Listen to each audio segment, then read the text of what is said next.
When the ruthless head of the Costello syndicate stepped out of his bulletproof Maybach at the wedding of the decade, the paparazzi held their breath.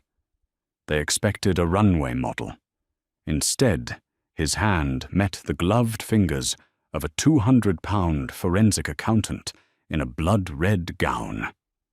High society gasped.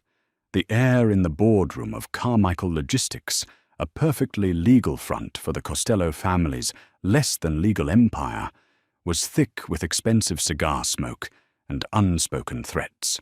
Arthur Costello, 34 years old, and the undisputed king of Chicago's underworld, sat at the head of the long mahogany table. His dark eyes, usually cold and calculating, were currently clouded with profound irritation. "I am not asking you, Arthur. I am telling you," Leo Costello said, pacing the length of the Persian rug. Leo was Arthur's younger brother, a man whose upcoming wedding to Camilla Moretti was supposed to unite the city's two most violent factions. "Camilla's father expects you to walk in with Sophia. It's an unspoken agreement. You bring the younger sister, you take her for a spin on the dance floor, the photographers get their shots, and the Moretti family feels respected." Arthur leaned back, steepling his fingers. "Sophia Moretti has the intellectual depth of a puddle and a voice that makes my teeth ache. If I have to spend 6 hours listening to her talk about her Pilates instructor, there will be a real funeral to plan on Monday." "Arthur, please," Leo groaned, stopping to rest his hands on the table. "Just do it for the optics. If you show up alone, it's an insult. If you bring one of your usual flavor-of-the-week models, it's an insult. Bring someone substantial. Bring someone who commands respect, or bring Sophia. Those are your options." Before Arthur could deliver a scathing reply, the heavy oak doors of the boardroom clicked open. Enter Beatrice Gallagher. Beatrice was not a Mafia princess. She was not a supermodel, nor was she a socialite who spent her afternoons sipping martinis at the country club. She was 28 years old, stood 5'6", and wore a size 18. She had thick thighs, a soft, unapologetic stomach, hidden beneath a slightly oversized beige trench coat, and wild, curly auburn hair that she constantly pushed out of her horn-rimmed glasses. She was also the most brilliant forensic accountant Arthur had ever employed. "I knocked," Beatrice said, her voice steady, though her knuckles were white as she clutched a thick, leather-bound folder. "You didn't answer. I assumed you were brooding." Leo blinked, taken aback by the sudden intrusion. "B, we're in the middle of family business. And I'm in the middle of saving your family from a federal indictment," Beatrice fired back, stepping fully into the room and letting the heavy doors shut behind her. She walked straight to Arthur, entirely ignoring the 4 heavily armed bodyguards standing in the corners of the room. She dropped the folder onto the mahogany table. The loud smack echoed off the walls. "Page 42, Beatrice said, crossing her arms over her chest. "Your capo Richard Spatafora is an idiot. He's been skimming off the Southside construction contracts, which is your problem. But he's been funneling the skim through a shell company tied directly to your primary offshore holding account, which makes it my problem because the IRS flag goes up next Tuesday if I don't bury it. I spent the last 36 hours building a firewall made of fake charity donations to a non-existent wildlife preserve in Maine to cover his tracks." Arthur stared at the ledger, then slowly trailed his eyes up to Beatrice. She was breathing heavily, her cheeks flushed with anger and exhaustion.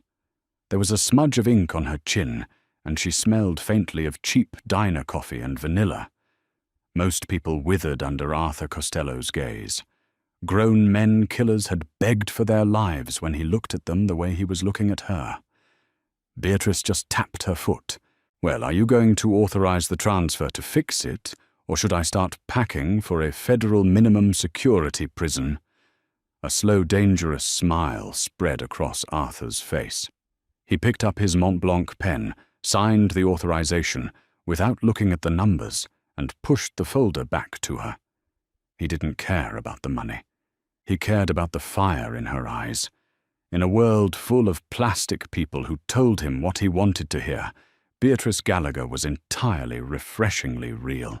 "You're a lifesaver, Miss Gallagher," Arthur murmured, his voice dropping an octave. "I'm severely underpaid is what I am," she muttered, grabbing the folder. "I'll process this. Have a good weekend, Mr. Costello. Enjoy the wedding." She turned on her heel to leave.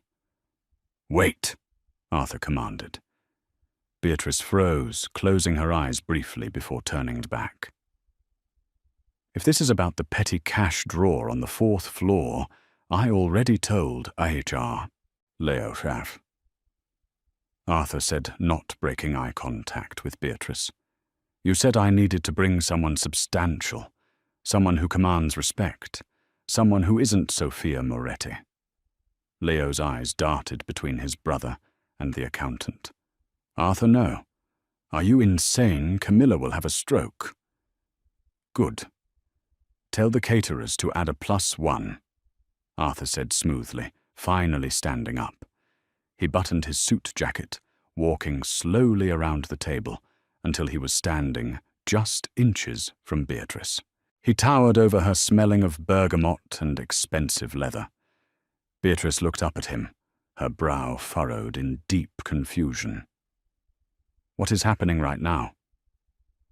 "You are attending my brother's wedding this Saturday, Miss Gallagher," Arthur said, his tone leaving no room for argument. "As my date." Beatrice stared at him for 3 agonizing seconds before bursting into genuine ringing laughter. She clutched her folder, shaking her head. "Oh, that's rich. Good one, boss. For a second you sounded completely serious." Arthur didn't laugh. He didn't even smile. He just stared down at her. Her laughter slowly died in her throat. "You're serious? You want me?" She gestured to her generously curved body, her practical, sensible shoes and her messy hair. "To go to the Mafia royal wedding of the decade. With you." "I do." "No," Beatrice said flatly. "Absolutely not. I do your taxes, Mr. Costello. I don't do your social bidding. Besides, I don't own a ball gown. I don't know which fork to use for the caviar. And if one of those rail-thin mob wives looks at me sideways, I will verbally destroy her, which I assume is bad for syndicate diplomacy." "I am counting on it," Arthur replied. He leaned in slightly. "I know about your brother Tommy. I know he owes $60,000 to the O'Malley crew across town. I know they threatened to break his legs on Monday if he doesn't pay." Beatrice's breath hitched. Her tough facade cracked just a fraction, revealing the terrified sister underneath. "You looked into my family." "I protect my assets," Arthur said softly. "You are a very valuable asset. Come to the wedding. Stand by my side. Smile for the cameras. Do this one favor for me, and Tommy's debt to the O'Malleys disappears. Completely. Tonight." Beatrice swallowed hard. $60,000. She had been frantically trying to secure a second mortgage just to keep Tommy out of a wheelchair. She looked at Arthur, seeing the absolute certainty in his eyes. He wasn't playing a prank. He was offering a transaction. "If I do this," Beatrice said, her voice shaking slightly, but her chin held high, "I am not pretending to be someone I'm not. I'm not sucking in my stomach, and I'm not apologizing for taking up space." Arthur reached out his thumb, lightly brushing the ink smudge off her chin. The touch sent a violent shiver down her spine. "Beatrice," he murmured, "if I wanted a woman who took up less space, I wouldn't have asked you." The preparation began at dawn on Friday. True to his word, Arthur didn't send Beatrice to a standard boutique where the attendants would passive-aggressively try to squeeze her into shapewear and sample sizes. Instead, he summoned Madame Rousseau, a highly sought-after private couturier, directly to Beatrice's cramped two-bedroom apartment. Madame Rousseau took one look at Beatrice's lush curves and clapped her hands in delight. "Finally," the Frenchwoman declared. "A woman with a canvas. We are going to drape you like a Renaissance goddess, my dear." They settled on a deep, rich crimson silk. The dress was a masterpiece of structural engineering and high fashion. It featured a sweetheart neckline that highlighted her generous cleavage, a corseted bodice that smoothed and accentuated her waist without making her gasp for air, and a sweeping skirt with a daring thigh-high slit that demanded attention with every step. When Beatrice looked in the mirror on Saturday afternoon, with her hair swept up into an elegant, cascading updo, and diamonds glittering at her throat, courtesy of the Costello vault, she didn't recognize the woman staring back. She didn't look thinner. She didn't look like she was hiding. She looked powerful. She looked dangerous. When she walked out of her apartment building to the waiting Maybach, Arthur was leaning against the passenger door. He wore a custom midnight blue tuxedo that hugged his broad shoulders, a black bow tie perfectly knotted. When he saw Beatrice, he stopped breathing. He had always found her brilliant. He had always noticed the soft, inviting slope of her hips and the fire in her eyes. But seeing her now radiating a nervous but undeniable majesty, he felt a possessive, primal urge settle deep in his chest. "You look—" Arthur started, his voice unusually raspy. He cleared his throat. "You look extraordinary, Beatrice." "I look like a target," she corrected, carefully sliding into the plush leather seat. "Tommy called me an hour ago. The O'Malleys dropped his marker. He's clear. So thank you. But let's get one thing straight. Mr. Costello, this is a business arrangement. You don't have to act like you're swept off your feet." Arthur slid into the car beside her, the scent of his cologne wrapping around her in the confined space. He turned to her, his dark eyes locking onto hers. "Beatrice, I don't act. Ever." The ride to the Biltmore estate was thick with tension. Beatrice stared out the window, her heart hammering against her ribs like a trapped bird. She knew exactly what she was walking into. The Costello-Moretti wedding wasn't just a celebration. It was a viper's nest. Hundreds of made men, power-hungry politicians, corrupt judges, and the viciously judgmental women who stood beside them. The Maybach pulled past the towering wrought-iron gates, cruising up the mile-long driveway, illuminated by thousands of fairy lights. As they approached, the grand entrance flashes of cameras erupted like a localized thunderstorm. "Ready?" Arthur asked, offering her his hand. "No," Beatrice said honestly, "but I've never missed a deadline." She placed her hand in his. Arthur stepped out of the car first, turning and guiding her out. The moment Beatrice's crimson stiletto hit the pavement, the world seemed to freeze. The paparazzi expecting a waif-like actress, or the statuesque Sophia Moretti visibly faltered. Whispers ripped through the crowd of onlookers like a sudden gale. Beatrice felt a heavy wave of panic threaten to crush her. She saw the judgmental stares, the raised eyebrows, the mocking sneers forming on the lips of the elite. She instinctively started to hunch her shoulders, trying to make herself smaller. Arthur felt it. His arm shot out, wrapping firmly around her waist. He didn't just hold her, he anchored her. He pulled her flush against his side, forcing her to stand tall. He cast a lethal, sweeping glare over the crowd of photographers and arriving guests. It was a silent, unmistakable warning from the most dangerous man in the city. Look at her with anything less than absolute reverence, and I will ruin you." The sneers instantly vanished, replaced by nervous, respectful smiles. "Head up," Arthur murmured into her ear, his breath warm against her neck. "You are the most beautiful woman here, and you are with me. Let them choke on it." They walked up the grand stone steps and into the opulent ballroom. The sheer scale of the wealth was staggering. Crystal chandeliers the size of small cars hung from the vaulted ceilings, and the room was packed with the most powerful people in the country. As they entered, the string quartet's music seemed to be drowned out by the sudden hush that fell over the room. Across the dance floor, Leo Costello stood with his new bride, Camilla. Camilla's smile froze. Standing next to her was Sophia Moretti, clad in a slinky emerald gown, holding a glass of champagne. When Sophia saw Arthur walk in with Beatrice, her jaw literally dropped. Beatrice could read the lips of the women, gathered near the ice sculpture. Who is she? Look at her size.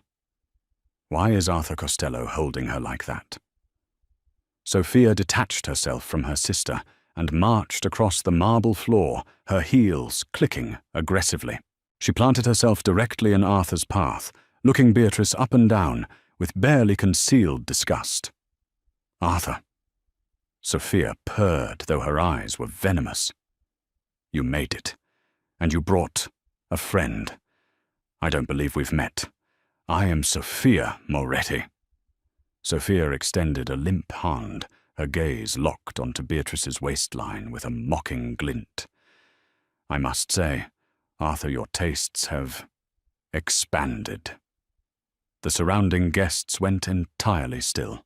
It was a brazen insult meant to humiliate Beatrice and force Arthur to apologize for her presence. Beatrice felt the sting, the familiar, awful burn of high school bullying, amplified by $1 million worth of silk and diamonds. She opened her mouth to reply, ready to tear into Sophia's tax-evading trust fund that Beatrice personally knew was being audited. But Arthur spoke first. His voice was terrifyingly calm, but it carried across the quiet floor like a gunshot. "Sophia," Arthur said softly, his hand tightening protectively on Beatrice's hip. "This is Beatrice Gallagher. She is my date, my most trusted advisor, and the woman I chose over you. I suggest you find your manners, or I will ensure your father's import business finds itself sinking in the harbor by midnight." Sophia paled, taking a step back, as if physically struck. The smugness evaporated, replaced by genuine terror. Arthur didn't give her a chance to respond. He turned his attention entirely to Beatrice, his expression softening into something that made Beatrice's heart do a violent, unexpected flip. "Dance with me," he said. It wasn't a question. The orchestra seamlessly transitioned into a slow, hauntingly beautiful waltz. Arthur guided Beatrice to the absolute center of the polished mahogany floor. He did not pull her to the edges or try to blend in with the other couples. He positioned them exactly where the crystal chandelier cast its brightest light, making it impossible for anyone in the massive ballroom to look away. He placed one large, warm hand securely on the small of her back, resting his other hand out to clasp hers. The heat of his palm seared through the crimson silk of her dress. "I don't know how to waltz, Arthur," Beatrice whispered fiercely, the use of his first name slipping out in her panic. Her chest heaved, pressing against the tight, corseted bodice of her gown. "I crunch numbers. I don't do whatever this is." "You don't need to know how," Arthur replied, his voice a low, vibrating rumble that she felt in her own chest. "You only need to trust me. Follow my lead, Beatrice. I will not let you fall." He stepped forward, and instinctively she stepped back. He moved with a predatory grace, completely contradicting his massive, intimidating frame. Within moments, he had locked her into the rhythm. They swept across the floor, the heavy silk of her skirt flaring beautifully around her thick thighs with every turn. She felt the eyes of Chicago's elite burning into her skin, but whenever her gaze wavered toward the onlookers, Arthur's hand tightened on her waist, pulling her attention violently back to him. "Look at me," he commanded softly. "Only me. They do not matter. They are ghosts, Beatrice. You are the only real thing in this room." Beatrice looked up into his dark, fathomless eyes, and for the first time in her life, she didn't feel the desperate urge to hide her body. She didn't feel the need to cross her arms over her stomach or shrink her shoulders. Under Arthur's burning, reverent gaze, her curves felt like weapons. She felt powerful. She felt entirely dangerously visible. "You enjoyed putting Sophia in her place." Beatrice noted a small, genuine smile finally breaking through her nerves. "I enjoyed watching her realize that she is utterly irrelevant to me," Arthur corrected, smoothly spinning Beatrice outward and pulling her flush against his chest in a fluid motion. "My brother thinks power is about bloodlines and skinny women in expensive jewelry. Power is about intellect. It is about loyalty. You have more spine in your little finger than the entire Moretti family possesses in their collective ancestry." The music swelled, and for a few blissful minutes, Beatrice forgot about the snipers likely positioned on the roof, the federal indictments she managed daily, and the looming debt her brother had nearly died over. But peace in the Costello syndicate never lasted long. As the waltz ended, to a scattered, nervous applause, a man intercepted them before they could reach the relative safety of their private table. It was Judge Harlan Crawford of the Seventh Circuit, a man notorious for his harsh sentencing of lower-level criminals, while secretly dining with syndicate bosses. He was a tall, skeletal man with cold eyes and a vicious reputation. "Arthur," the judge drawled, blocking their path. He swirled a glass of scotch, his gaze flicking to Beatrice with blatant dismissal. "A lovely dance. Though I must admit, I am surprised to see you prioritizing charity work over business tonight. The Spatafora trial starts next week, and the DA is pushing for a conviction." Arthur's jaw clenched, a lethal stillness coming over him. "Judge Crawford, tonight is a wedding. Business can wait for Monday." "Business never waits, Arthur," Crawford sneered, stepping closer. "And considering your capo's sloppy handling of the Southside contracts, I expected you to be groveling for my favor, not parading around a plus-size secretary." The silence that fell around them was absolute. Arthur's hand dropped from Beatrice's waist, sliding slowly toward the inside lapel of his tuxedo. It was a subtle movement, but everyone in the life knew what it meant. Arthur was about to kill a federal judge in the middle of a crowded ballroom. Before Arthur could draw his weapon, Beatrice stepped directly between them. She didn't cower. She squared her shoulders, her crimson dress catching the light, and looked the corrupt judge dead in the eye. "I am not his secretary, Judge Crawford," Beatrice said, her voice clear, icy, and carrying the unshakable confidence of a woman who knew exactly where the bodies were buried. "I am his forensic accountant.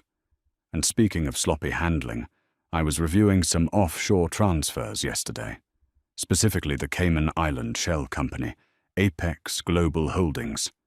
Crawford's smug smile faltered instantly.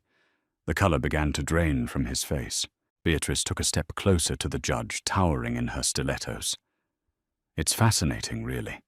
Apex Global has been receiving untraceable crypto deposits that miraculously mirror the exact dates you dismissed the racketeering charges against the O'Malley crew in 2023.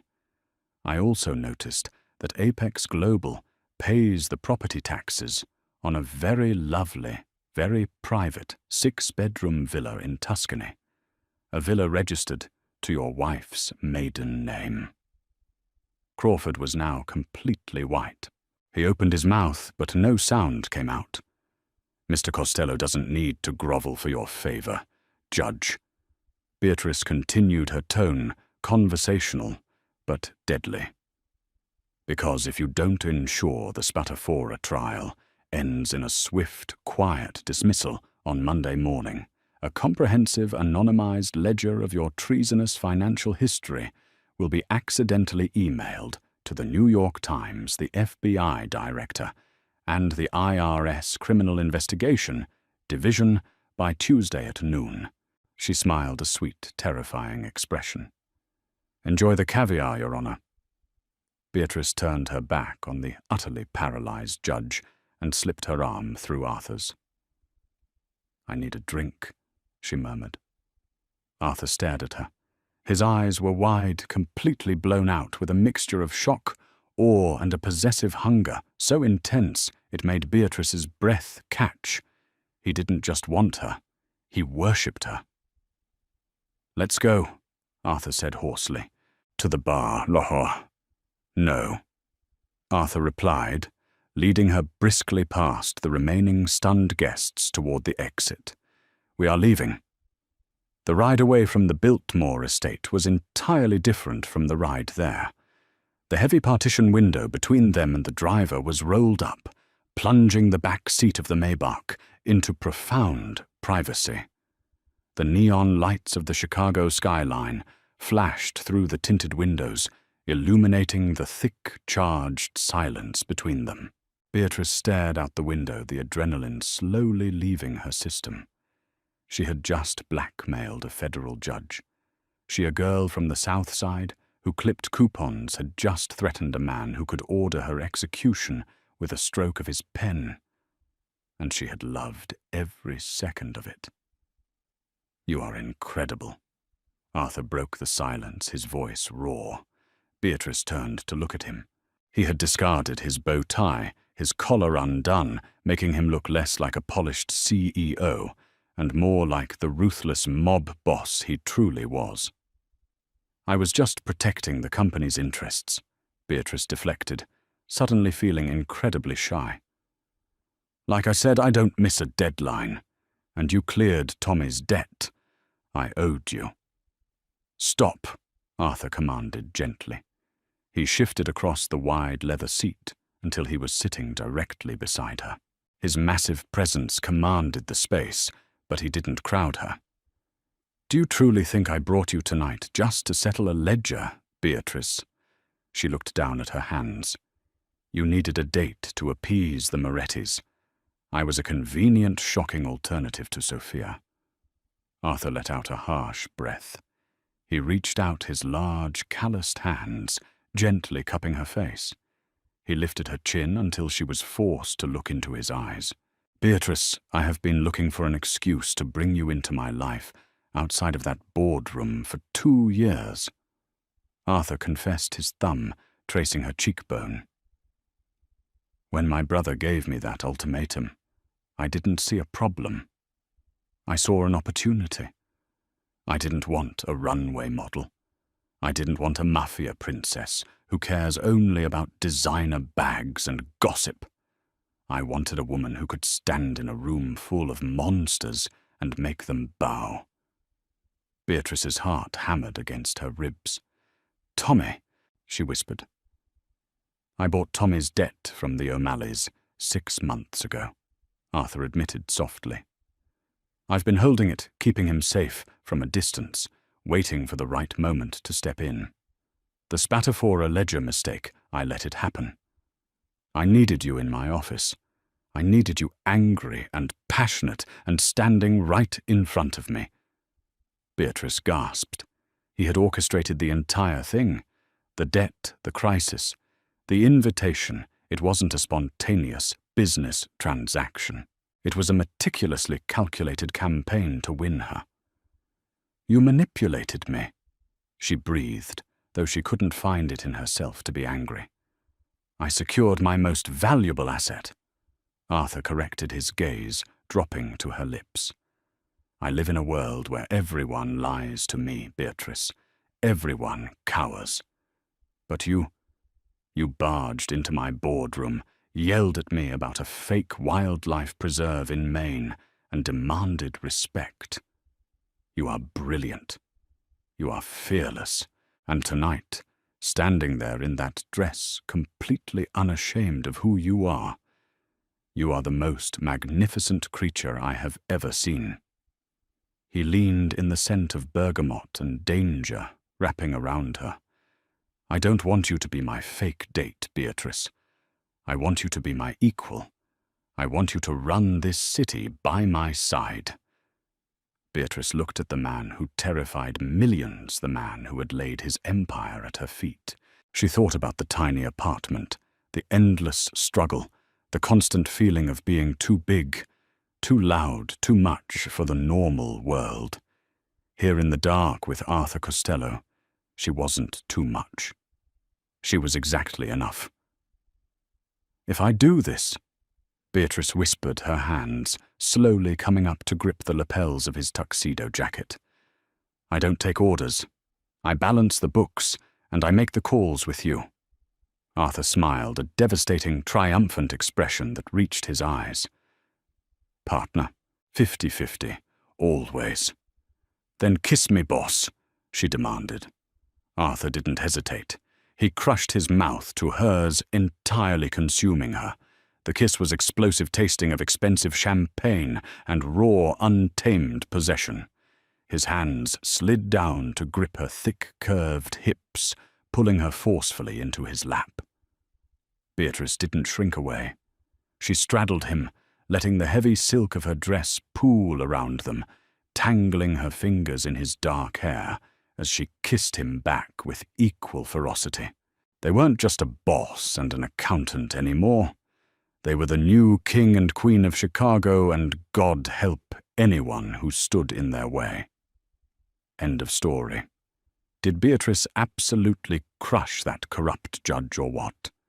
If you loved seeing a brilliant, curvy queen claim her power and her Mafia king, hit that like button. Right now, share this dramatic story with your friends who need a good romance, and don't forget to subscribe to the channel for more incredible audio stories.